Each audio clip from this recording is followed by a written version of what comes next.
Ladies and gentlemen and variations thereof, welcome to the Selectives Lorecast, a casual Elder Scrolls podcast. My name is Rotten Deadite, and with me today are... Felix, also known as Banu Hanamasashi. And I'm Andrew, also known as the White Guar. And today we're talking about Sermon 19 and our continuing epic saga of covering every single damn lesson out there in the 36 lessons of Vivec. Sermon 19, however, is going to be, I suspect, relatively short. Because... And we're done. All right. Hey, all right. Hey, thanks very much for tuning in. Want to see us do it again? It's Sermon 19-2 Electric Boogaloo. Get that meme with Goofy in my head. I'll fucking do it again. And I'll do it again. See, I was going to SpongeBob route, but oh, okay. Jesus. So there is there are some interesting ideas to cover in this. I don't know if it's gonna take like 10 minutes, but Sermon 19 takes place, it's important to note, immediately after Sermon 18, where Vivec is forced to confront her destiny, sort of her dharma, not something that Vivec was happy with, basically. Vivec was, I suspect, before Sermon 18, reasonably certain that he was going to become like this, a magnificent power in the universe, possibly even fulfilling the role of the Amaranth, if the concept was something that Vivec was aware of at the time. I think Vivec kind of like, I think he understood that there was something there to happen, something coming, but as in like, the figure that stands on the horizon, I think is how it's referred to earlier. And there's not really also in the 36 lessons as a body of work, in its defense, I don't think Kirkbride knew what the Amaranth was then either. I don't think he had a plan for something like that. That was, or if he did, it wasn't. I don't know if it was well defined as of yet. Although I could be wrong, I know for a fact that the first Amaranth hunt, where we were looking for the layer underneath the Godhead, there's the Godhead Amaranth, and then there's the Godhead Dreamer, and then there's the second Dreamer, which turned out to be Anu. That whole search was something that Kirkbride invented, like kind of like on the spot. Sort of. It wasn't something that he realized was there when he was writing the material, and then later on in review he went, oh shit, this is a great coincidence. But so I'm not entirely sure that the Amaranth existed during the 36 lessons of Vivec, but I think probably he had sort of an idea of it. And the fact that it's only ever it's mentioned more intentionally in Sermon 37, right? And the love letter from the Fifth Era, I think, is and so I can't the later iterations. I'm sure the word Amaranth probably pops up somewhere the in love the letter 36 lessons, I think. When was the love letter? I think it pops up when he's talking about some of the ways of reaching heaven. Love letter from the Fifth Era was written in 2010. God, over a decade old. Wow. No, the article about the love letter from the Fifth Era was uploaded to the Imperial Library on June 2010. I don't know when the actual post was written. Here it is. September 12, 2005. Oh, so, wow. So Morrowind came out 2002, so it was only a few years later after Morrowind came out. And one assumes that Kirkbride was writing the 36 lessons in 2001 to 2002, I think. Maybe even earlier. I mean, it was, he said he had a deadline on it because he had to write like what, 50 books or something for 40 or 50, it might have been 50. Yeah. He was contracted, and his original intention was to write 40 lessons of Vivec. And he only managed 36 in 1 week.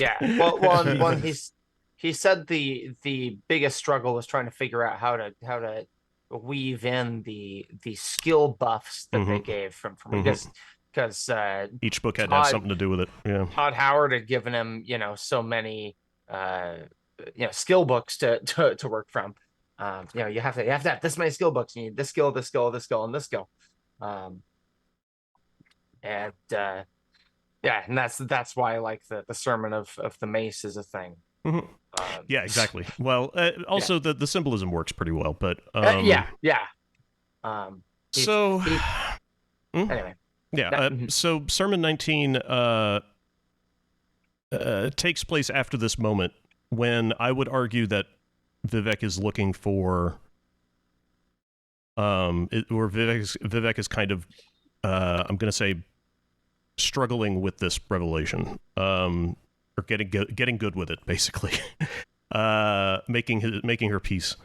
Vivec put on his armor and stepped into a non-spatial space, filling to capacity with mortal interaction and information, a canvasless cartography of every single mind it has ever known, an event that had developed some semblance of a divine spark. So this is a sort of a description of the state of chim. Yeah, that's what I was getting to. It's what Vivec calls the Provisional House. But the Provisional House is technically something that Vivec built in that state. Well,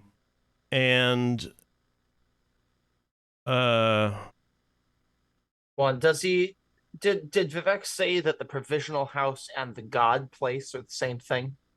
I can't recall in that conversation, because when you have a conversation with Vivec in test 3, yes, he says something about how he goes into a God place. Well, yeah, it's like here in the waking world, I'm sitting and talking with you, but when I'm asleep in the sleeping part of me, I'm very, very busy. Yeah, and that is the God place. When I die here, it's just like falling asleep. All I have to do is choose to wake up, and yeah, and that's the which is interesting because it is good, but it's interesting because Vivec says, like, I think that probably is the God place he's describing is probably the state of chim, because as we know from the love letter from the 5th era, chim exists after mortal death. It's a state after it, or beneath it, sort of.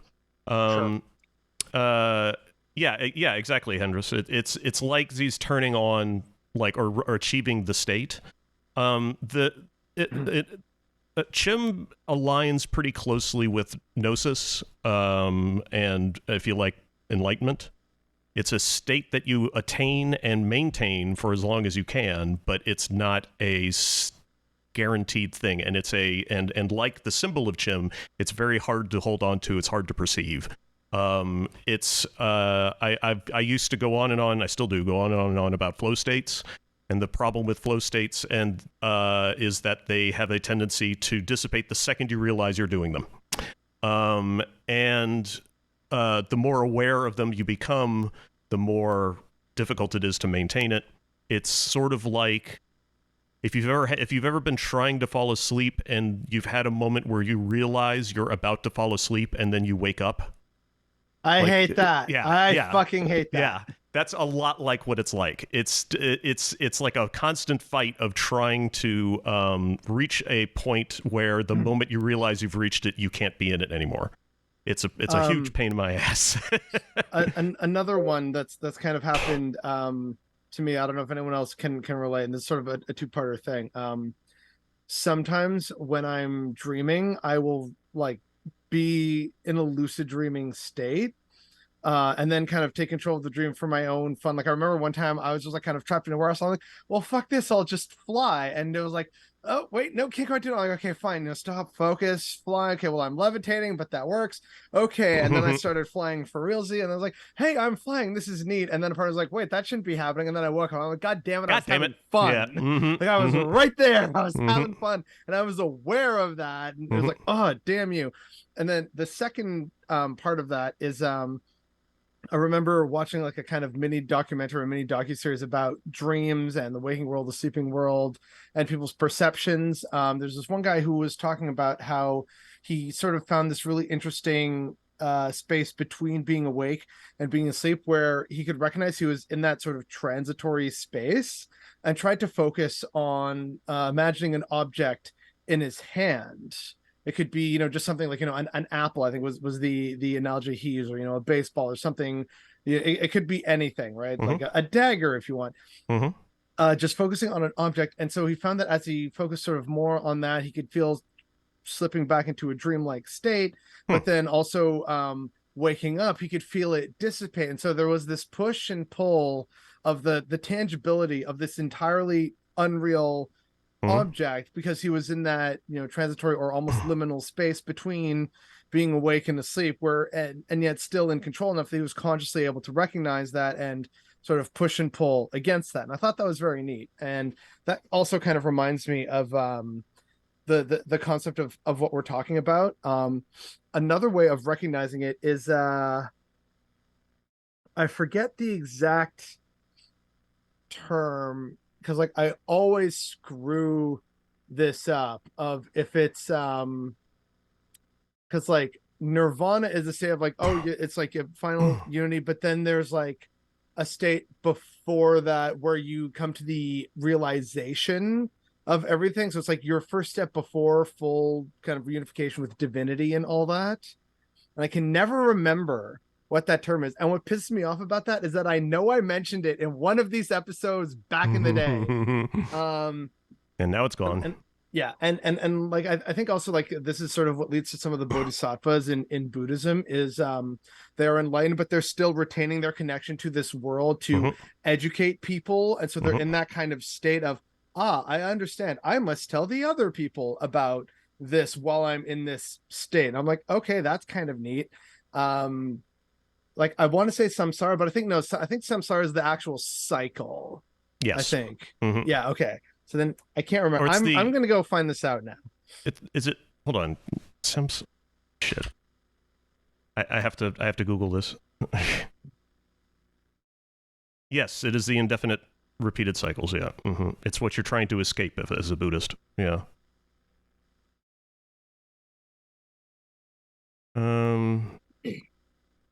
Yeah, okay. or like to piggyback off of what Hendris is saying here. If you've ever been like driving, that's a good example. You're going somewhere and you're just kind of in your mind, but you're driving and it's like you're on autopilot, right? You're making decisions like stopping at stoplights and staying in your lane and etc. Yeah, like, you're not asleep. But you're not there. It's an autopilot kind of thing. Yeah, that's what I think. It's 3 a.m. again. Yeah. How did I play Skyrim for 7 hours? 7 hours straight because it's Skyrim. How the fuck that's did I how. get to the grocery store so quick? I had to drag my ass out of Hogwarts Legacy a half an hour ago because I was like, I was way too up in that game, and like I just had to pull myself out of it. Like it hurt a little. It definitely scratches that Skyrim itch of exploring and uncovering things, but the loot is butt cheeks. Anyway, okay, so I think I found the term. I'm still a little unsure about it, but I think the term that I was thinking of is moksha. Oh, yeah, that sounds familiar. Which is Hindu, because that's like the liberation from the cycle of samsara. And I think nirvana itself is the state of divinity, but moksha is the actual action of like, I've achieved the freedom and liberation, I think, if memory serves me correctly. So let's see. Let's see. Now I'm gonna explain like the exact like verbiage here. The non-spatial space is in the New Orleans School. I write like a whole fucking like 2 pages worth of text about this because I was trying to talk about the sort of nested nature of multidimensional physics and the way that dimensions exist like that encapsulate the ones below it, but technically don't surround them. It's just an added layer of detail, if you will. Multidimensional physics is really, really complex, and it is never anything that I'm ever going to be like knowledgeable enough to actually speak authoritatively about. That's something that people spend their whole lives doing. My dad was a particle physicist, and so everything that I know about, and by which I mean he was a nuclear physicist, and so everything I know about radiation and so on, I've learned from him. And he would, at one point or another, I was asking him many years ago about like how to explain multidimensional physics, and he's like, Christ, I couldn't tell you. he's got a doctorate in this shit, and he's like, I don't fucking know. He was able to give me some information on it, but for the most part he's like, this is really, really awfully complicated stuff. But one way to think about it is that a good example would be when Mehrunes Dagon opened the doors to Oblivion and opened the doors to the gateways to the Deadlands. I mean, no, not the Deadlands. That's Molag Bal. Shit, chat. What's Mehrunes Dagon? I thought Molag Bal's thing was Cold Harbor. Oh, it is. It is Deadlands. It is the Deadlands. When he opens up the portals to the Deadlands in Cyrodiil, they open all over the place, and that's because the Cyrodiil exists as a subdimension of Oblivion, which means that Oblivion is everywhere around Cyrodiil. It's when you open a portal to Oblivion, you don't go up or down, you just change attributes, you know. Deadlands is Dagon, yeah. Dini World, a little bit.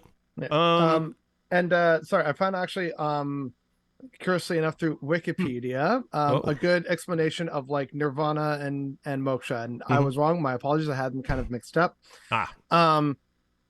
Nirvana, a concept common in Buddhism, is accompanied by the realization that all experienced phenomena are not self, while moksha, a concept common in many schools of Hinduism, is acceptance of self, or the soul, realization of liberating knowledge, the consciousness of oneness with Brahman, all existence, and understanding the whole universe as the self. Nirvana starts with the premise that there is no self. Moksha, on the other hand, starts with the premise that everything is the self. There is no consciousness in the state of nirvana, but everything is one unified consciousness in the state of moksha. So there we go. That's interesting. Well, doesn't nirvana have to do with transcending the reincarnation cycle? Isn't that? Or am I thinking of Isn't Tibetan moksha Buddhism? the same thing? So nirvana and moksha are similar in that they represent a liberation from the world of suffering, or the cycle of samsara. That is a common attribute. I think what this thing is saying in terms of the difference is how the various schools, because nirvana is a Buddhist thing, whereas moksha is a Hindu thing, is it differs in perceptions of the self and one's place in the universe. So the idea is that with Buddhism and nirvana, there is no self. You are merely ego as part of a total of everything, you know, the atoms and energy and all that. Whereas moksha is the acceptance of yourself and acquiring similar kind of liberating knowledge, but that you are also one with Brahman. So it's like you are one with Brahman, Brahman is one with you, and it's all one with everything. And that's the concept of Atman, returning to the one, the totality of all existence. But there still appears to be an element of self to that, whereas it seems, at least like what they're trying to imply in that little paragraph, is that with Buddhism, it's that no, there is no self. Whereas with Hinduism and moksha, it seems like there is some self, but it's tied to everything else. So it's kind of getting to a murky gray area. But of course, there are probably religious people who would say they're very different and distinct things that should not be convoluted for a variety of reasons. Yeah, I mean, I'm thinking a good phrase kind of to join the two is we are the universe experiencing itself. Yeah, something like that. Like it kind of blends both ideas a little bit. But yeah, that's interesting. So I went on into great detail about this. And I brought up Asmodean flight. what the heck? Yeah. Asmodeus is a spiritual entity or demon associated with many cultures, including Persia, Hebrew, and even into classical Europe. Or Voltaire D&D. and a number of writers make mention of him, and Shakespeare even uses a portrayal of him as King Lear, or make a portrayal of him in King Lear as the familiar Modo, demon gentleman of murder. He is thought to be able to be invoked to allow someone to rise up and see into their neighbors' houses, not by giving the X-ray vision. Wow, I fucked that sentence up. But by taking them into a place usually up where they can see through the ceiling or through or around walls and corners, which sounds similar to experiencing extra-dimensional awareness. I see. An awareness from a higher dimension may allow you to see through things that were previously obscured from sight, like seeing into the interior of a 2D blueprint. That's a very badly written paragraph. I should have redone that. Quick, no, cut. Nope. Take number 2. All right. No. So a non-spatial space filling to capacity with mortal interaction and information, a canvasless cartography of every single mind it has ever known. So, Well, I like the non-spatial space yeah, bit because it sounds contradictory, but I think of Mhm. I think of that scene in The Last Samurai, where Tom Cruise is trying to learn how to sword fight, and he keeps getting his ass beaten. And the one dude, he says you mind your opponent, you mind the people, you mind the children. No mind, no mind. Just clear your mind. Stop thinking so much. That's a non-spatial space kind of be full of nothing, as it were. By the way, I would like to point out to people, it's like, yeah, Chris said at the top of this, yeah, we're probably not going to take too long, and meanwhile, we're one sentence in. Yeah, we're one sentence and we've already been a half an hour into this. Yeah. So, oh, I love this. I don't know if other people do, but I from a straw. Yeah, Owen. Yeah, I know. Where's Commander Riker when you need him? So what Vivec is describing here is what's called in the love letter from the Fifth Era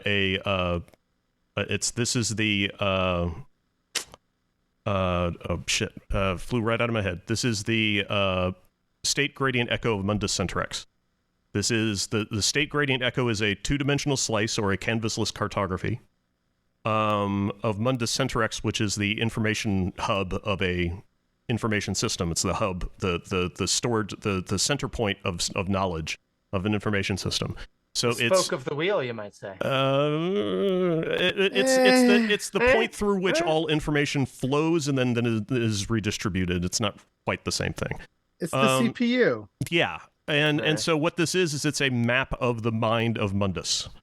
And so that's what Vivec's describing here is this state of understanding the map of every single mind it has ever known. So when people ask like what is chim exactly, like what do you get from it? Chim is just the understanding of the state of being of every single consciousness in Mundus, possibly before and since. Yeah. Something I used to say on Tesla all the time was Kim is not a superpower. Yeah, it's exactly. not what it is. It's much more nuanced. Yeah. And cerebral than all that. Yeah, it's not the ability to just will things into existence. To do that requires additional power. For example, Tiber Septim used his ability to understand the state of the universe to shout Cyrodiil into a forest, or he didn't. And that's kind of a similar thing with Vivec, is that Vivec is able to do the things that he does because of the power that he gained through the Heart of Lorcan, by just simply declaring herself a god. It's Chim is just is the battle plan. It's the blueprint. It's the ways he plans out how things are going to work. Yeah. I always thought of it like the heart was kind of a stepping stool, so to speak, to get to Kim, at least in Vivec's case. Sure. Because it granted Z the wisdom to really think about those existential concepts. And theoretically, it's not really as cut and dry as this, but neither Almalexia or Sothasil, or for that matter, Dagoth Ur, who were all empowered by the Heart of Lorkhan. None of them achieved chim. Yeah. Not even Dagothur, who got close but didn't quite pull it off. Yeah. I mean, hello, Sharmat. we get into the whole anti-Kim thing, which I think that was a Icefire fun Warden. time. I think that's an Icefire Warden creation. Yeah. That was and a great way to phrase it. Yeah. Yeah, he told me he regrets coming up with that. Well, it's a very handy way of explaining kind of where the difference between Dagothur and Vivec. Yeah, when we talk about Dagothur and his relationship to the Heart and Kim and all those concepts, anti-Kim absolutely comes up, and I said this isn't necessarily the truth. This is just a way that people think about it. Yeah. Exactly. But I mean, I'm wondering if Kim is a moving goalpost for different people, because Vivec is who Vivec is. It was a clearer target than for Almalexia or Sotha. Yeah, because Vivec was mastery and attempting to bridge to be the bridging point between two opposites. Yeah, was it easier for her to reach than? Yeah, because I mean, if we think about love is under my will only, that sounds like it could apply to Almalexia as well. She is the healing mother, and love comes from her, and she loves everybody, but she's so narcissistic at the same time, because for her that love is just a way to stroke her own ego. But at the same time, isn't that the same as Vivec? There's an argument to be made there. The difference here is that the difference theoretically is that Vivec understands, as Z has said before, I give this to you as a gift, which are as all things a gift for myself. Yeah. Vivec at least understands the unity of all existence. Sure. Almalexia does not. And the more that I think about it, I remember the conversation with Sotha that we have at the end of Clockwork City in ESO. When he's discussing the differences between them, he says that Almalexia is truly a better liar than Vivec is, because she believes her own lies complicitly, and maybe that's the difference. She is misled by her own lies. She can't see the truth, and therefore cannot attain capital L love and enforce her will upon it. Whereas Vivec can see the barrier between truth and fiction and can straddle it as he wishes. And that's but that's also the reason why Vivec doubts. Which is what we learned from Sermon 18, is that Vivec has to be aware of the lie that Z is telling. Yeah. Which is not something that Almalexia can be capable of. Almalexia can't doubt herself because she is entirely the thing that she is. She's that all the time, and Vivec has to bounce back and forth between two things. So yeah, I agree, Owain. I would love to see a storyline with Almalexia. Like if Almalexia were involved in the upcoming Necrom chapter, that would be. I would love for her to have. I mean, we technically have the Tribunal expansion, which involves Almalexia, but I know she's hardly in it. I know. Yeah. Like there's elements of her at play, but it's not like a focal thing. Yeah, I mean, even in ESO, you get a quest from her, and then you fuck off, and it's and you don't see her again. The best part about there's a lot of best parts about the Clockwork City, but one of the best parts is the fact that the part of the reward at the end of the whole quest is that you get to sit there and pick Sothasil's brain, and that's for lore nerds, that's huge, and that's the Holy Grail. Yeah, and to get a similar. Tuttle knew what he was doing when he wrote that. Oh, I totally do. And so to get a similar reward for from Vivec, or that's what I thought was going to be able to happen. I was hoping that was what could happen at the end of the Morrowind expansion, was to get was to be able to just sit down and drink a cup of coffee with Vivec. Demigods in cars getting coffee. That would have been nice, but you can't just drop Bardow. Who's gonna drop Bardow? All right, and then Jerry Seinfeld is in there. Anyway. What is the deal with Quama meat? What is the deal with Quama meat? All right. right, Is it a bug? Is it a steak? I don't know. All right. So what? Sorry, one last thing I want to say my piece on Jim, because everyone else got to rant for a few minutes. I'm going to keep mine nice and short and simple though. For me, the concept of chim has always been akin to kind of those old game guides that you would get that you could buy alongside games, because like it adds more to the world, it provides more knowledge and context, and also cheat codes. So to me, it's always been kind of like that. Chim is you kind of realizing like, hey, there's something more here, and then finding, through the veil of everything, it's like, so actually, hey, you basically found the spectral guide to the universe. So here's how it works. Here's what the important figures are. Here's the actual secrets. Do with them what you will. And so people are like, okay. Yeah, maybe I'll do a lot with this. Maybe I'll do very little with it. Maybe I'll just fuck off and just study this for a long time now. Like you can do different things with it, which again is kind of ties into Andrew's thing of it's not a superpower. It's more like knowledge, which includes like, if you want to, here's how you can give yourself a superpower either for a bit or permanently. But like, here's just the information. Here's the knowledge. If we want to lean into the superhero bit, like the best analogy I can think of is Neo in the Matrix. Neo achieves Kim. Yeah. He is the Hortator. Agent Smith is the Charmat. And that's if actually at the end of the little third bit, movie, actually, a little bit. He has conquered all of the Matrix. Incoming Matrix Elder Scrolls crossover episode. I was watching the Matrix last month, and I was like, Mr. Nerevar, we missed you. Yeah. That is the sound of inevitability. But how are you able to use the console code if you are unable to speak? All right. Does that mean that like the last bastion of humanity would just be called Tatterdemalion instead of Zion? Yeah. Yeah. Let's make it happen. I want this to happen. All right, new project. Somebody's gonna like whip up some AI to do the voices, What if what if Dagothor? You are like the plague, and I am the cure. Yeah. Welcome to the somebody's gonna get banned. Of me.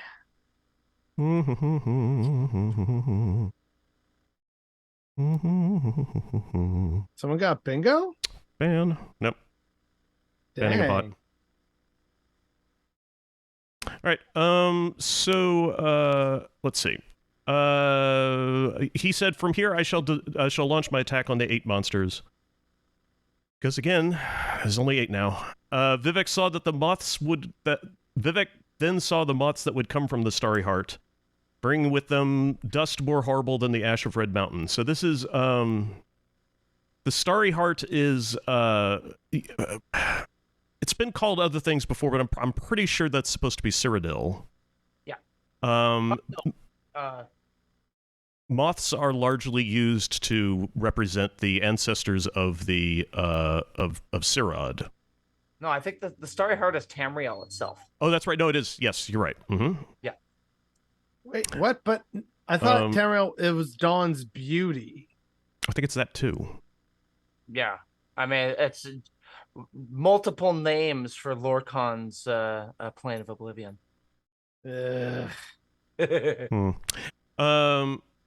Bringing with them dust more horrible than the ash of the Red Mountain, he saw the twin head of a ruling king who had no equivalent. This is, of course, Tiber Septim. And 8 imperfections rubbed into precious stones set into a crown that looked like shackles, which he understood to be the twin crowns of the 2-headed king. So that's of course the 8 Aedra. The crown is probably the royalty of Tiber Septim, but I think it's possible to make an argument here that this has something to do with the Amulet of Kings. But the Amulet of Kings is really more closely associated with one of the Aedra, specifically Akatosh. So I don't know if that holds up. I can explain this. The dual crown of the king is to represent both the Mundriel crown of ruling all of Tamriel as its one true king, or emperor rather, but also to be the ruling king of the greater metaphysical world. That's how I've always interpreted that message about the dual crowns. and a river that fed into the mouth of the two-headed king because he contained multitudes. I'm not entirely sure what the river is supposed to be. I think it is possible that the river might just be like a metaphor for incredible power, or the souls of, well, you're thinking memory? Yeah, No. It's not that at all. Okay, so there's a thing, and again, like this is why we really need to get more like actual Hindu people on here so that I can stop just like posting what I vaguely remember from what I've picked up from people over the years. But I think there is something in Hinduism that says that the reason why like Shiva has certain knots and like dreadlocks in his hair is that they also hold the waters through which all knowledge flows. So that could sort of tie into memory. And that's me going on my Hinduism bullshit again. But the other thing is that the multitudes, there's also conveniently that that river, the Niben, that flows to the heartland of Cyril, and that's the heart of the continent. And you have the white gold tower, which around it were built the various spokes of the wheel in mimicry of adamantia, the center, wheels within wheels, the world that contains multitudes. That's how I've always made that connection. Something I do want to point out, though, which is I was really disappointed when I realized this. Imperial City doesn't have 8 spokes. No, it don't. Yeah, I know. Yeah. It has 6, and then it has the waterfront and the prison. And that's the I mean, split enough, and that counts. Tortier got bingo. Congrats. Hey, there's Todd Howard. You win an internet cookie. So Vivec then built the provisional house at the center of the secret door. Remember, this is the secret door at the altar of Padme in the House of Boethia. This is Vivec's another metaphor for chim. It's a location and a state, as we've already covered. One thing that people have asked me before, and I don't know if I ever had a decent answer for them, is the provisional house a plane of oblivion created by Vivec? And I can't really argue too strongly for or against it. I think that's an interesting thought. I think it's missing the point. It might be, but it might not be. It's like, I'll put it to you this way. It's because the reason why I like it is because I like the idea of the Daedric princes attaining a state similar to chim that allows them to create a reality of their own as though they are amaranths themselves. But it's not. But because it lacks the true purity of the state of chim and the purity of the enantiomorph that is required to form the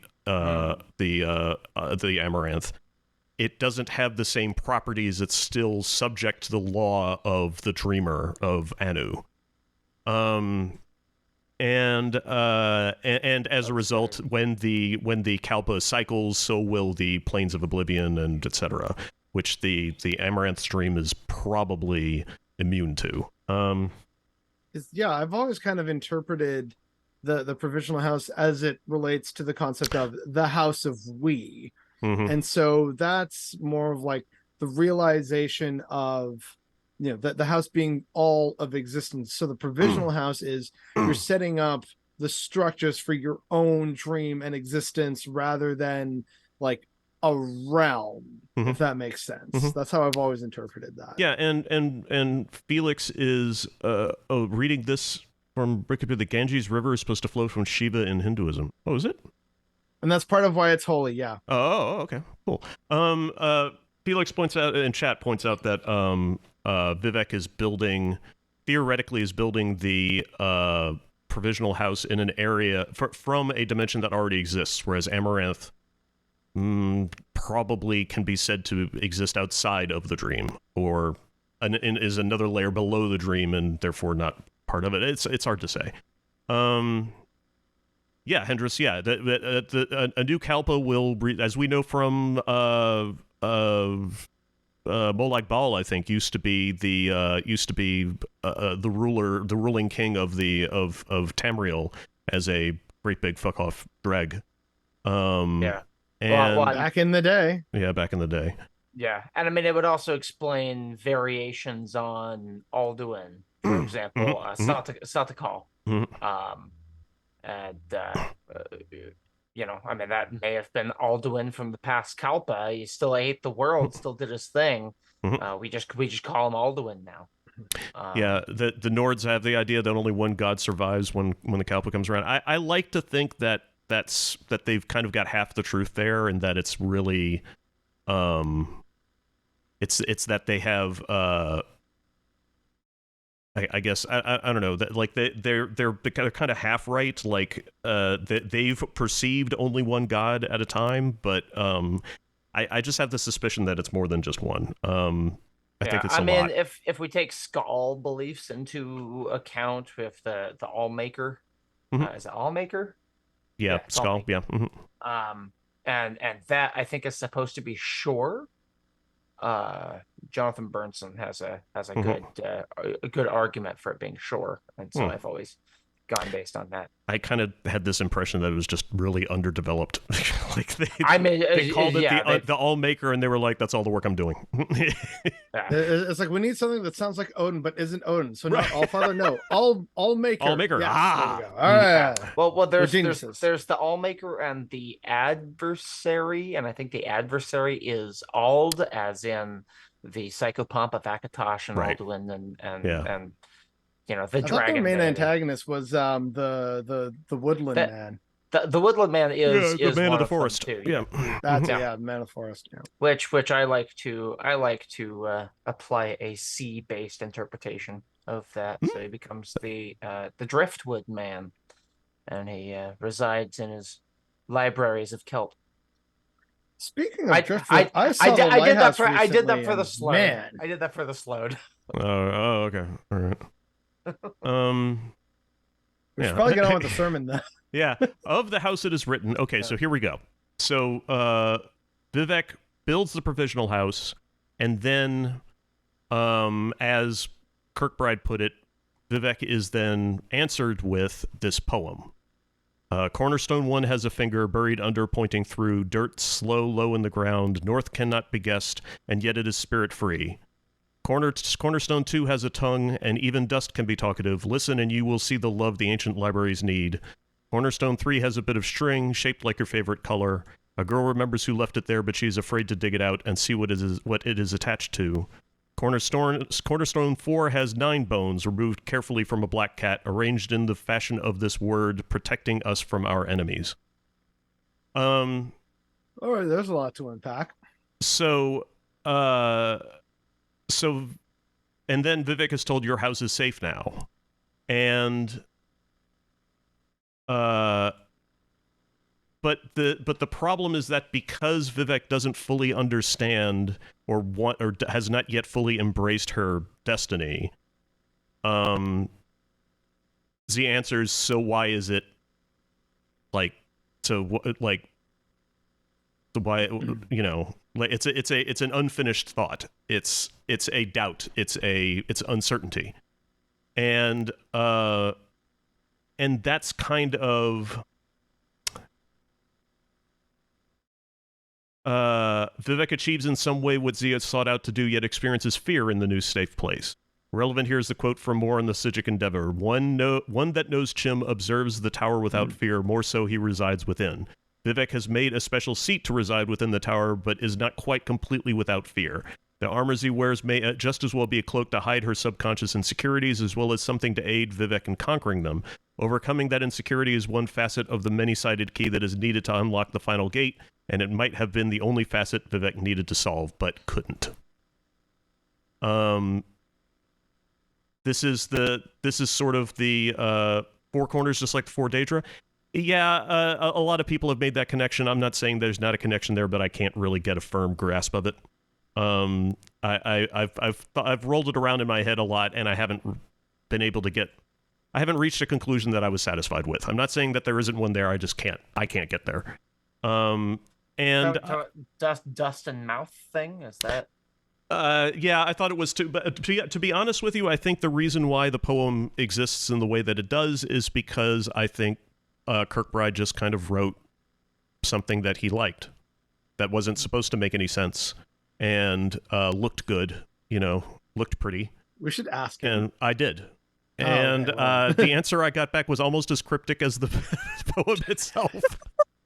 Classic Kirkbride. Yeah. And I didn't press him on it because I was like, this is the way he wants to answer. I'm not going to. Like, I keep hearing Nerevar saying, do not betray your nature, answer as you will. And so, like, that's every time I ask him a question and I get a weird ass answer, I usually don't press him on it. I just go, he's going to give me what he's happy with, and I should, and I should read it into, or I should misinterpret it as I can. There you go. Did we answer Latorio's question about the four corners? But yeah, that's so I did think that it might have had something to do with the as in like the House of Troubles, and at one point or another, I had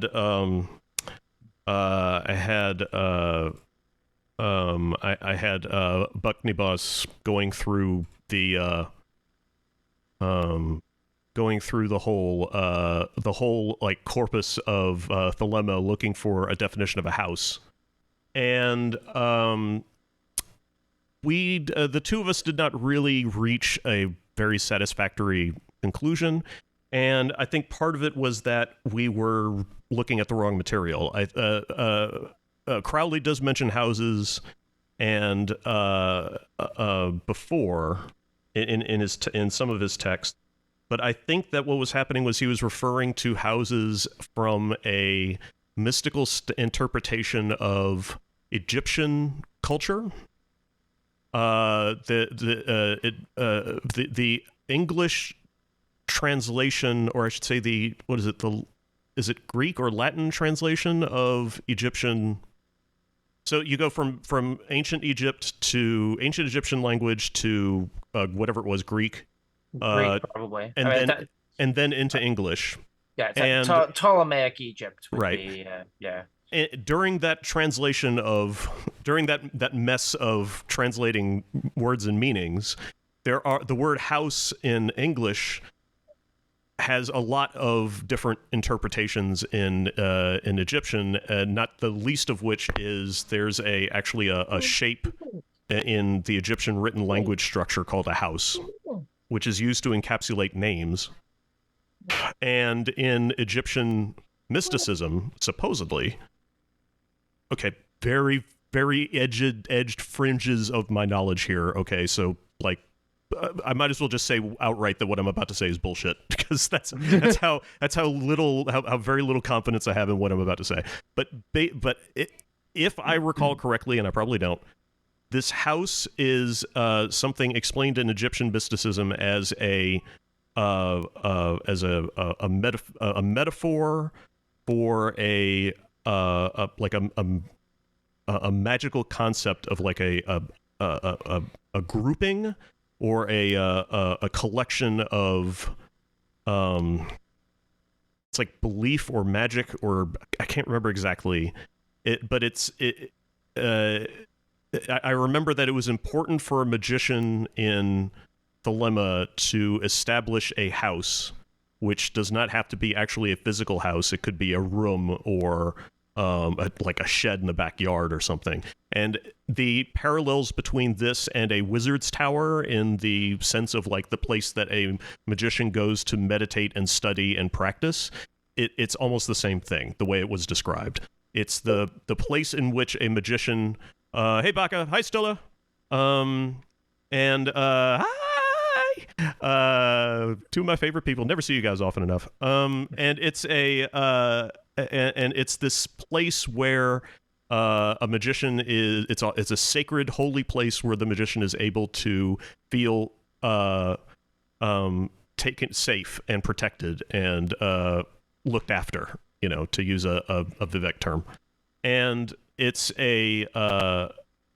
it's the establishment of that house is what Vivec is doing here. It's the place where Z is allowed to perform her study, her meditation, her evolution, But in the process of securing that house, instead of getting the feeling of security that a magician is supposed to feel of protection, Z instead gets this feeling of confusion of why is it not what I thought it was going to be? Why is it not Why is it confusing? Why is it this poem? Why, you know, in the case of the Four Corners of the House of Troubles, to rewind all the way the fuck back to how I got onto this, that the term house is again used to apply to a grouping of, you know, or a collection, a club, you know. So it doesn't necessarily have to be the same thing, but if you squint real fucking hard, it is the same thing. And kind of managing to curve your head around this weird amalgamation of concepts is one of the reasons why studying Thelema and Egyptian magic is so fucking weird. It's because the culture and the language is the culture is very distant from Western culture, and the language has been just mauled from so many different, you know, interpretations that it's almost impossible to read the full expanse of a meaning. You know? It's one of the fueling things of like Orientalism. Yeah, is people just misinterpreting and misunderstanding things and thinking that. Well, the idea that it's exotic and you know, strange and from a faraway place, and you know, it kind of appeals to the colonizer in you know, like I went to see Sigmund Freud's house in London once, and he collected a lot of Egyptian artifacts. He had just loads of stuff, and I don't know if he was allowed to have those, or if a lot of stuff should that museum give those back to like the museum in Cairo or so? I mean, I don't know. Well, then there's a whole subject around that, but to be fair, like for a while, Egyptian stuff was literally the most popular thing in society, especially as they were finding mummies. So it was kind of just like, just take it, buy this stuff, whether it's authentic or not. From Egypt, just before the Great Depression, like in the Gilded Age, that's when there was a lot of like King Tut's tomb. That was in like 1915, something like that. So basically, there's a 30-year period of like. Well, actually, you know what? In a way, you could make an argument for more than a 30-year period, but really there's like a 30-year height of a period where it was like at its most popular. Egypt and its fascination started, of course, with the early advent of colonialism and also with Napoleon going there. And so that sort of helped kick off some of it. And then eventually the building of the Suez Canal and British imperialism and building the empire.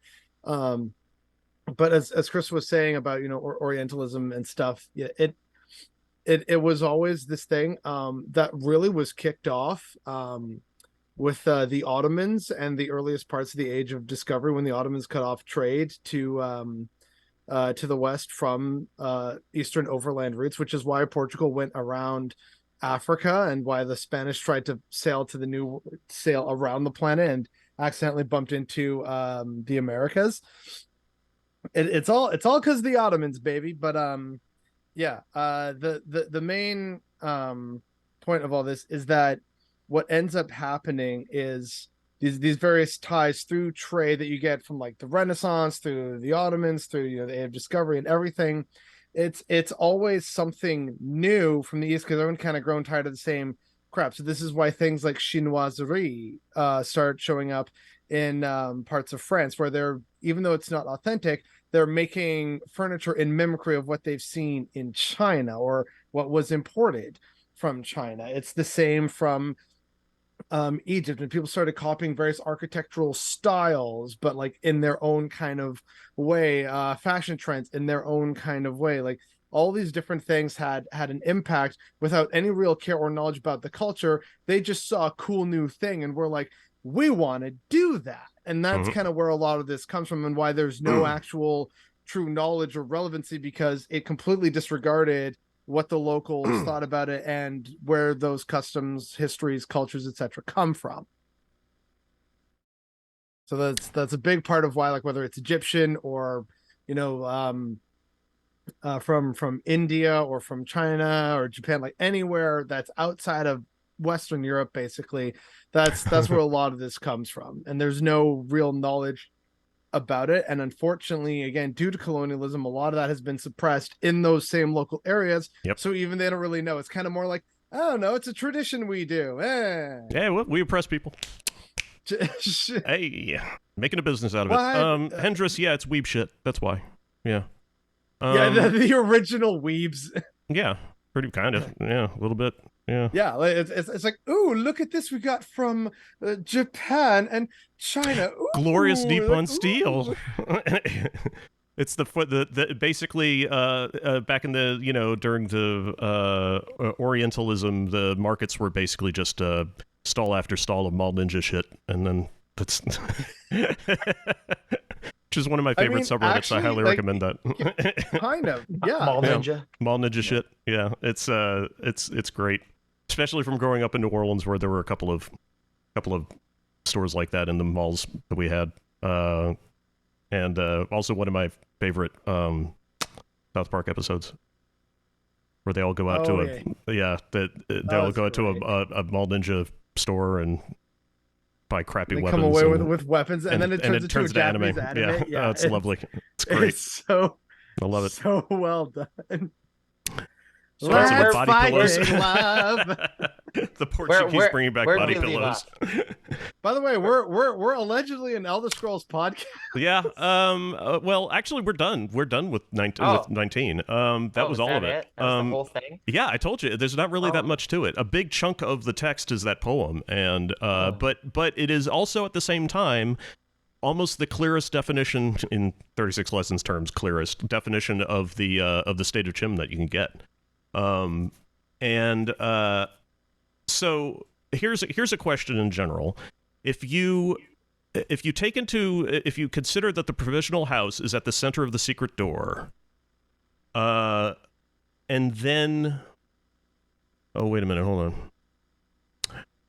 Also, I do fuck me running. Look love... at this. I was talking about how I was trying to explain like what a house is. I literally did that in this fucking sermon. Crowley proposed that every being, god, and mortal alike, for he proposed that they were all the same, was comprised of nested houses, each of which was marked by a mystical name. The nesting of these houses is relevant because it is metaphorically similar to the structure of the wheel. Each house is a tower, which the thief must infiltrate. Each tower holds within it another tower. The thief, aka the incarnation, the practitioner, the magician, etc., must infiltrate each house from lowest to highest, or from the physical being to the solar self. Eventually, at the core, the thief reaches the star, or the inner god. That sounds a lot like an SNES platformer. Sure. Going level to level. Oh, yeah. Okay, yeah. I mean, I'm not disagreeing. It's like kind of like, yeah, fine, I guess. Also, I do genuinely love how this sermon ends with "Your house is safe now." So why is it your house is safe now? So why is it the ending of the world to zombie? It's like, okay. Off, nope. Yeah, it really does end on a weird note. Almost like suddenly you're stuck in a cycle. Shit. Yeah. It's I genuinely love that. It was one of the weirder sermons I remember when I first played Morrowind, and I was reading through the 36 lessons as I found them. I remember reading this book and going, I don't have any fucking idea what is going on. I was like, is this written by was he rolling dice and picking out sentences on a chart or something like this? Like the magnets on a fridge. Right, yeah. Make those sentences. Yeah. I was like, I have no idea what is going on here. And I remember thinking that was kind of for me, that was kind of what made Morrowind feel completely unique, was the fact that you pick up a book and you never know what you're going to get, and sometimes you get a coherent story, and sometimes you get what the fuck, and that kind of made the game more unpredictable and mysterious and fun. Right. So why aren't you happy? Credits. Yeah, exactly. Yeah. Cue Always Sunny in Philadelphia theme. Nice. And look at that doggy. Oh, happy. Happy doggy, happy puppy. Yeah. Oh, she get kisses. Yeah. So, but yeah, that's 19. To this, you can't see it, but Andrew's got a very pretty puppy dog. Sermon 20 is actually fairly complex. I don't think we should go into that today. Yeah, we'll have to save that. Yeah, if you guys are interested in the concept of houses, then you've got a lot of digging to do, because Crowley didn't write a whole lot about it, and what he wrote he did not explain. Fucking Crowley. I think that in his defense, and I don't often say that phrase, in Crowley's defense, I think he was writing this stuff for people who had already been reading the same crap that he was writing. So that he was reading. So a very small audience in mind. Yeah, a very small niche audience that was already kind of like his target audience was about as educated on this stuff as he was. And also, I mean, maybe he was being intentionally vague because kind of a mysticism. Dick. Yeah, well, I mean, if you leave things open to interpretation, then when probably someone never has built a interesting Felix, there's no way in hell Aleister Crowley ever lifted a fucking hammer. That man has no idea what a Phillips or flathead screwdriver is. No idea.